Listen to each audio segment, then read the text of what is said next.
So I'll start off by asking you a bit about the tours. So where are you playing? I'm playing in England and Scotland and Ireland, and unfortunately not Wales, which to the Welsh people's dismay, not all of them of course, but some of them. I'm doing the same sort of tour that I usually do. Scotland's always quite busy, so yeah, UK tour. What is it that keeps making you return to Manchester and having Manchester as a venue? I don't know, like, I love Manchester. I was brought up in Buxton in Derbyshire, around the corner, before I moved to Sheffield, and it's always been quite close. I've always played Manchester Pride, well, since I think I first played in 2008, and I've played every year since then, and I've played every single stage, so it's just nice to come back. It's almost like coming back. I live around Manchester now, so I just love it. I think the city's amazing. It's not like any other city. It's busy and it's nice.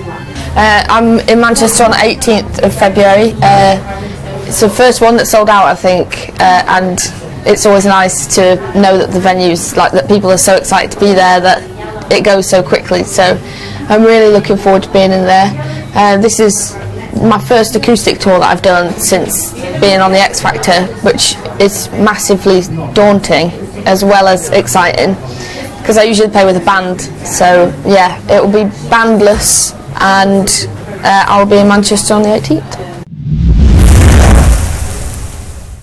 This really could change my whole life today. What I'm really worried about is how the audience are going to see me. 3, 2.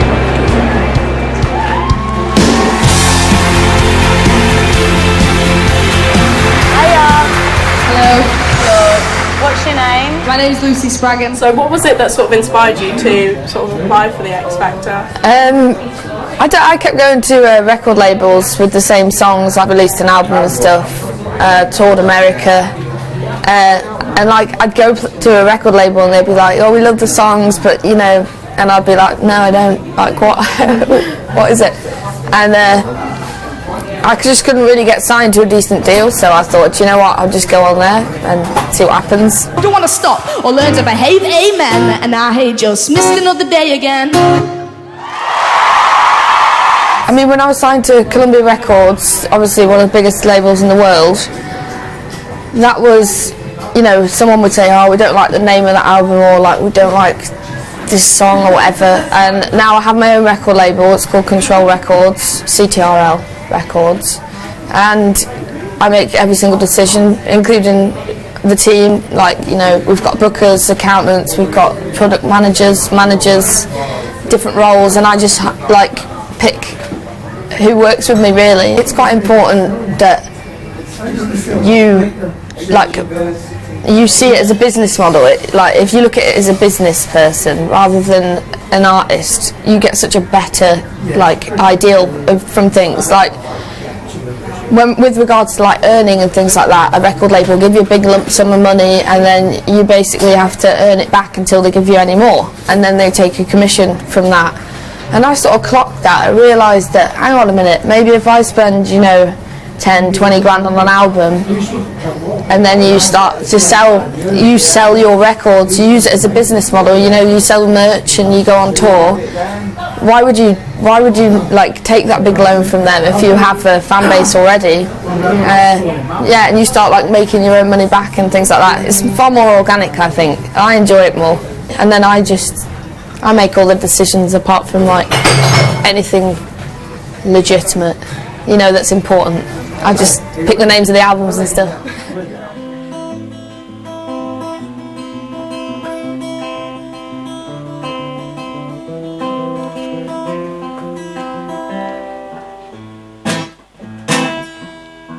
So yeah, the new EP is a load of songs, old and new. Well, it's not a load of songs, it's 4 songs, I don't know what I'm talking about.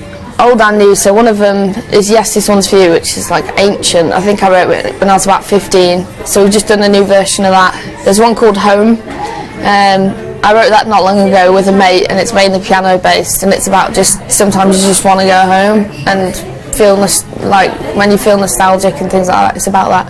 One of them is called Skylights, and that's about my fiance, who I'm getting married to in June. And I think, as self-indulgent as it is, I think, because the song's about her, I think she's going to walk down the aisle to it. So I keep listening to it and being like, but yeah, that I don't know whether the EP, I don't know its name yet. It hasn't, so it's just unnamed at the moment. Yeah, maybe I'll self-title it, I don't know, but it was going to be called Skylights, but I'm not sure which one I want to lead the EP with. Yeah. It's quite a difficult thing to do, like, just pick which one you think is the best, and I'm always like, I'm not sure about any of them. I've had 1 top 10, 2 top 40 albums, so, and 24, so I'm just thinking it's quite good, like, if I can continue that sort of thing onwards, you know, if I can do it for the rest of my life, I'd be well happy. Yeah.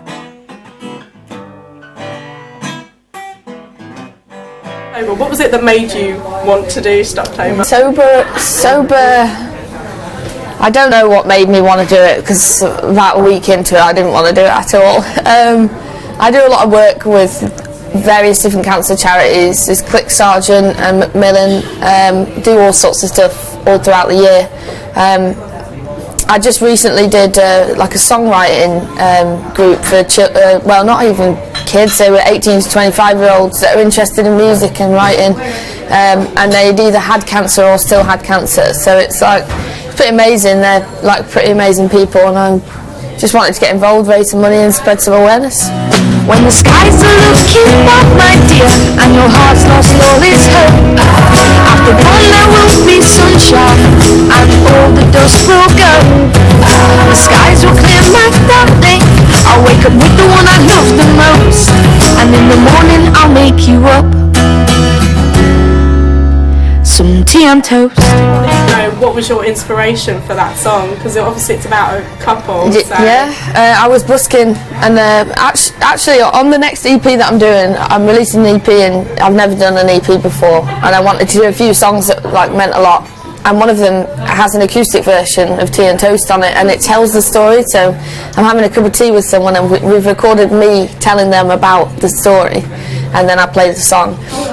But the song comes from, I was busking in the street and this elderly couple walked past me and they were holding hands, and like, as I was playing, the old woman collapsed, and I was like, obviously took my guitar off and like went to see if she was alright. She was unconscious and her husband was holding on to her hand, and like called an ambulance, waited for the ambulance, waited with them and stuff, and they bundled them into the back of an ambulance, and he was still holding on to her hand like the whole time.